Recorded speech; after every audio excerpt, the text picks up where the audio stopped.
जौनपुर जिले के खुटहन थाना क्षेत्र के मलुकपुर गांव में दलित पति पत्नी की हत्या की घटना ने पूरे इलाके को हिला के रख दिया है। इस गंभीर मामले में समाजवादी पार्टी के नेता डॉक्टर सूर्यभान यादव ने पीड़ित परिवार से मुलाकात कर अपनी संवेदनशीलता दिखाई। उन्होंने मृतक दंपति के परिजनों को 50,000 रुपए की आर्थिक सहायता का चेक सौंपा और भरोसा दिलाया कि समाजवादी पार्टी के राष्ट्रीय अध्यक्ष अखिलेश यादव से मिलकर इस घटना की पूरी जानकारी देंगे और पीड़ित परिवार को न्याय दिलाने में कोई कसर नहीं छोड़ेंगे।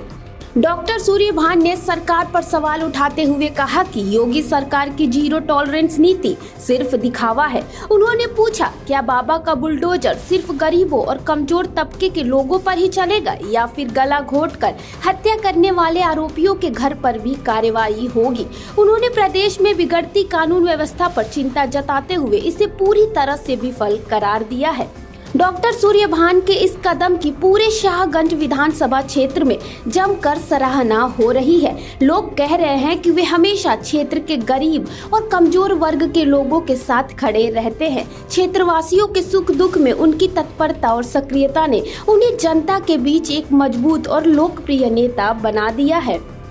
राजनीतिक दृष्टि से भी यह घटना डॉक्टर सूर्यभान के लिए महत्वपूर्ण मानी जा रही है। क्षेत्र में उनकी मजबूत पकड़ और गरीब तबके के प्रति उनकी संवेदनशीलता को देखते हुए 2027 के विधानसभा चुनाव में शाहगंज सीट पर उनकी दावेदारी सबसे प्रबल मानी जा रही है। डॉक्टर सूर्यभान का यह कदम न केवल उनके सामाजिक और राजनीतिक कद को बढ़ा रहा है, बल्कि यह संदेश भी दे रहा है कि किसी भी गरीब और दलित के साथ अन्याय होने पर वे सबसे पहले उनकी आवाज बनेंगे। आपकी क्या राय है? हमें कमेंट करके जरूर बताएं।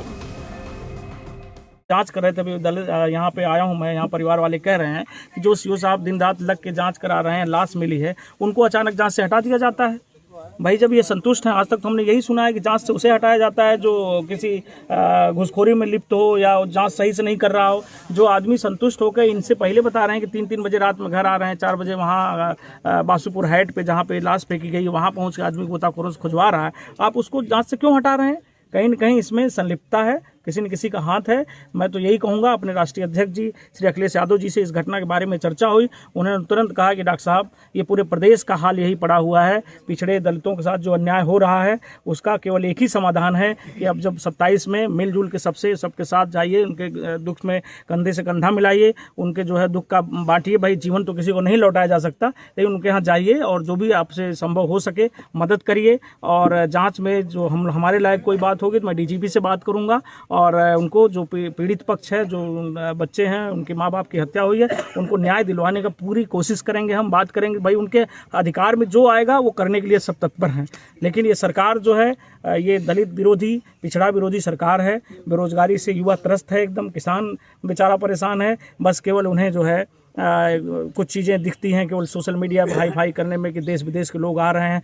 हम लोग जहाँ तक समझते हैं, हम लोग भी धर्म का अनुसरण करते हैं। धर्म जीवन को सही बनाता है। उस धर्म का क्या फ़ायदा जिस पे लोगों की जाने जाएं और केवल हम हाईलाइट करते रहें, शोशेबाजी करते रहें? इससे केवल राजस्व का नुकसान होगा, इससे किसी का लाभ नहीं होने वाला है, ना किसी को न्याय मिलने वाला है।